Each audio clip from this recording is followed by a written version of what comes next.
نحمده ونستعينه ونستغفره ونؤمن به ونتوكل عليه ونعوذ بالله من شرور أنفسنا ومن سيئات أعمالنا من يهد الله فلا مضل له ومن يضلل فلا هادي له ونشهد أن لا إله إلا الله وحده لا شريك له ونشهد أن محمدا عبده ورسوله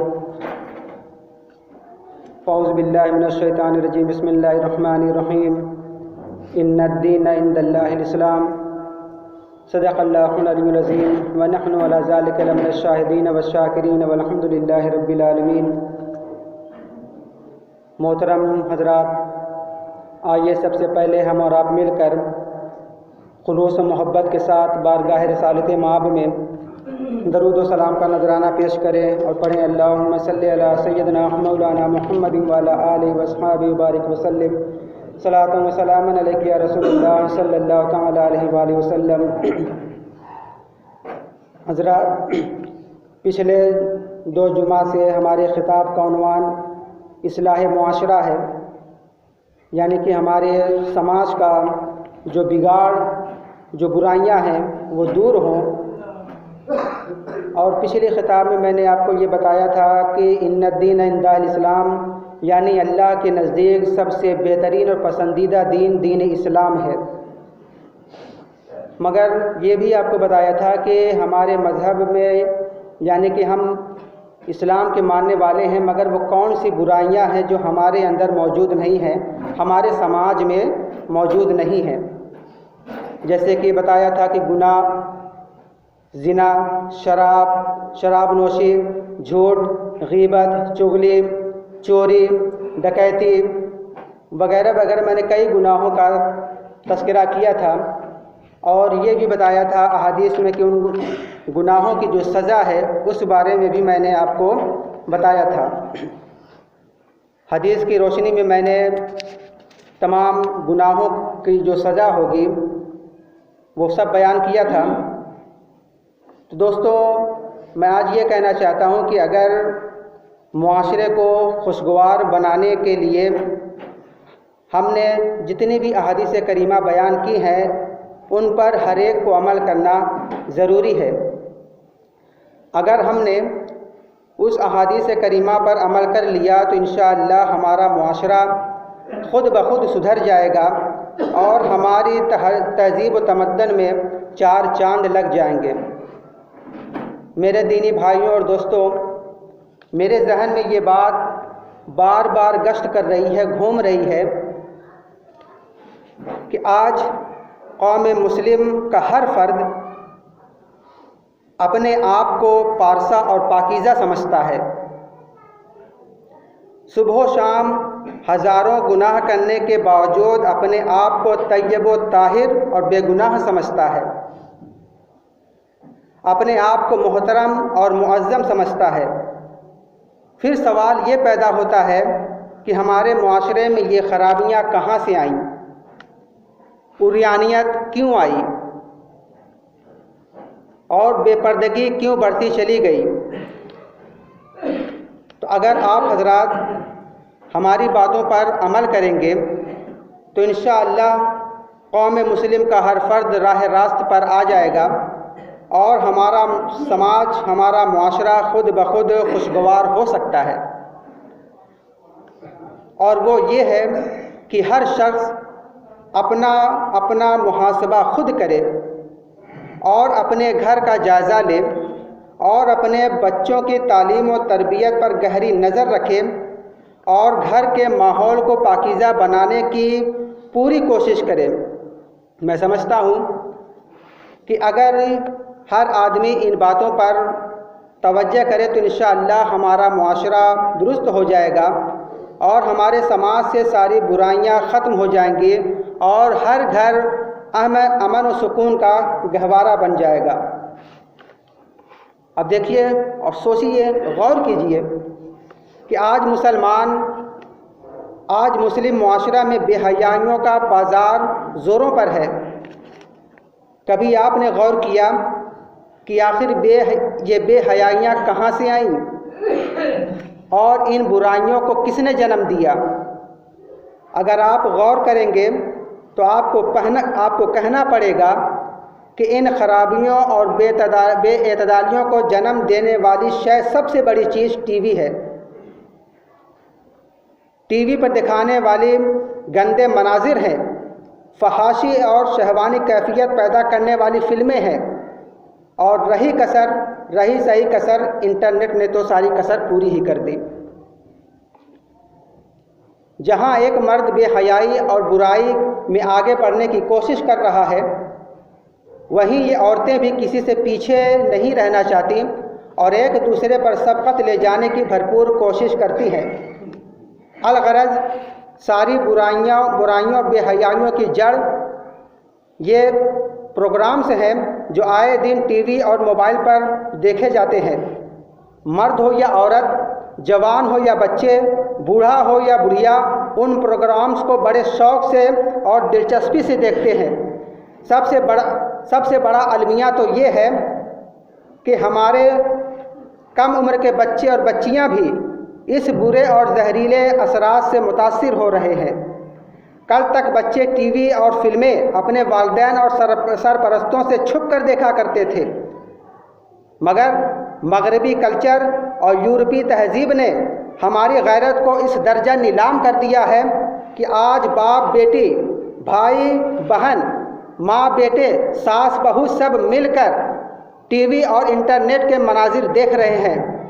نہ باپ کو بیٹی سے غیرت ہے، نہ بیٹی کو باپ سے شرم ہے، نہ بھائی کو بہن کی پرواہ ہے، نہ بہن کو بھائی کا احترام۔ یہ نئی تہذیب کے دلدادہ انسان اور دین سے غافل بے حیا قوم برسر عام گناہوں پر دلیر ہوتے چلے جا رہے ہیں۔ شرم و حیا کا جنازہ نکلتا چلا جا رہا ہے، آنکھوں سے غیرت و حمیت کا پانی اترتا جا رہا ہے، بڑے کا ادب ختم ہوتا جا رہا ہے، اور برا ہو مغربی تہذیب کا اور لعنت ہو انگریزی کلچر پر جس نے مسلمانوں سے اسلامی کردار کو چھین لیا ہے اور ہمارے معاشرے میں بگاڑ پیدا کر دیا ہے۔ ہائے افسوس، کل تک جو ہم میں بچی کچی شرم و حیا تھی، اس نئی تہذیب نے اسے بھی چھوڑ دیا۔ اب تو ایک ہی کمرے میں ماں باپ، بیٹا بیٹی اور بھائی بہن فحش اور اریانت جیسی گندے پروگرامز دیکھ رہے ہیں اور شرمندہ ہونے کے بجائے اس خوشی کا اظہار کر رہے ہیں۔ اللہ تعالیٰ ہمارے حال زار پر رحم فرمائے۔ میرے دوستوں بزرگوں، یہ جو کچھ بھی ہو رہا ہے محض اسلامی تہذیب کو چھوڑنے اور مغربی کلچر کو اپنانے کا نتیجہ ہے، ورنہ اسلام تو وہ پاکیزہ مذہب ہے کہ جس میں بے شرمی اور بے حیائی تو بڑی بات ہے، نگاہوں کو بھی نیچی رکھنے کا حکم دیتا ہے، کیونکہ اس میں بے شمار حکمتیں مضر ہیں۔ مثلا نگاہوں کی حفاظت نہ کی جائے تو اس کی نتائج بڑی بھیانک ہوتے ہیں اور انسان اپنی تباہی بربادی کا سامان خود اپنے ہاتھوں سے کر لیتا ہے۔ لہذا اگر ہم چاہتے ہیں کہ ہمارے بچے صالح اور نیک کردار اور بچیاں صفت مآب اور عصمت شعار بنے، تو ہمارا فرض ہے کہ ہم انہیں اسلامی تعلیم و تربیت سے آراستہ کریں اور دینی تہذیب و تمدن سے روشناس کرائیں۔ مگر افسوس کہ آج ہم دنیا میں مگن ہیں، ہمیں آخرت کا ذرا بھی فکر نہیں ہے۔ کبھی آپ نے جہنم کا تذکرہ سن کر یا یاد کر کے کبھی آنکھوں سے آنسو نکلے ہیں؟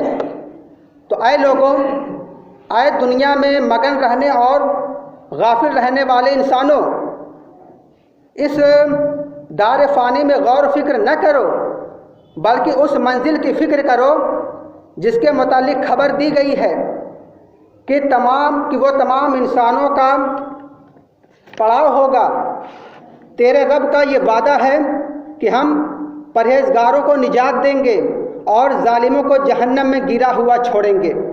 وہاں پر تیرا اترانا یقینی اور تیری نجات مشکوک ہے، لہٰذا دل کو اس جگہ سے خوف زدہ کر، شاید تو اس طرح نجات کا راستہ پا لے۔ اور مخلوقات کے حالت کے متعلق سوچ کہ جب وہ قیامت کے سختیوں کے متعلق اندازہ لگا رہے ہوں گے، یعنی جب قیامت قائم ہوگا تو وہ اندازہ لگا رہے ہوں گے اور اس دکھ اور دہشت میں مبتلا ہوں گے اور نظریں اٹھا کر اپنے نامہ اعمال کی حقیقت کے اظہار کا انتظار کر رہے ہوں گے اور کسی شفاعت کرنے والے کے منتظر ہوں گے کہ اچانک ایک ہولناک اندھیرا مجرموں کو گھیر لے گا اور بھڑکتی ہوئی آگ ان پر سایہ فگن ہوگی، اور اس کی شدت و غضب سے وہ مکرو آوازیں اور چیخ و پکار سنیں گے کہ اسی دم وہ اپنی ہلاکت کا یقین کر لیں گے۔ لوگ گھٹنے کے بل گر جائیں گے۔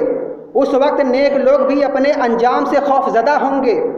جس وقت عذاب کا فرشتہ پکارے گا کہ فلاں بن فلاں کہاں ہے، جو خود کو دنیا میں تسلیاں لوگوں کو دیا کرتا تھا اور اپنی زندگی کو برے اعمال میں رچا بسا دیا تھا، وہ عذاب کے فرشتے لوہے کے گرز لے کر بڑھیں گے اور اس کا بہت ہی بھیانک استقبال کریں گے، یعنی اسے سخت سے سخت عذاب دیے جائیں گے اور اسے جہنم کے غار میں ڈال کر کہیں گے کہ اب عذاب کا مزہ چکھو۔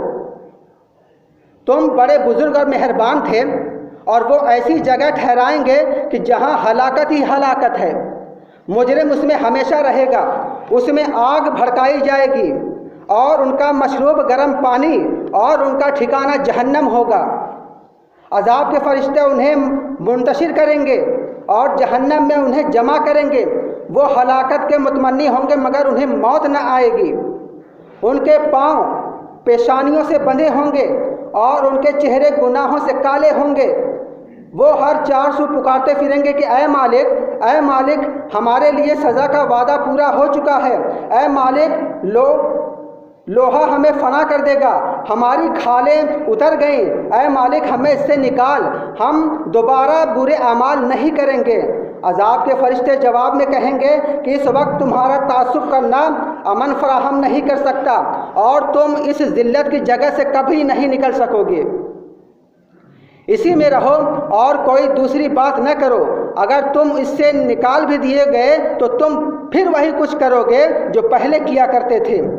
وہ نا امید ہو جائیں گے اور اپنے گناہوں پر انتہائی پشیمانی کا اظہار کریں گے، مگر انہیں ندامت نہیں بچا پائے گی اور نہ ہی ان کا عذاب اس کا افسوس دور کر سکے گا، بلکہ وہ باندھ کر منہ کے بل نیچے ڈال دیے جائیں گے اور ان کے اوپر نیچے دائیں بائیں آگ ہی آگ ہوگی، اور وہ سراپا غرق آتش ہوں گے۔ ان کا کھانا پینا بستر لباس سب آگ کا ہوگا اور وہ آگ کے شعلوں میں لپٹے ہوں گے۔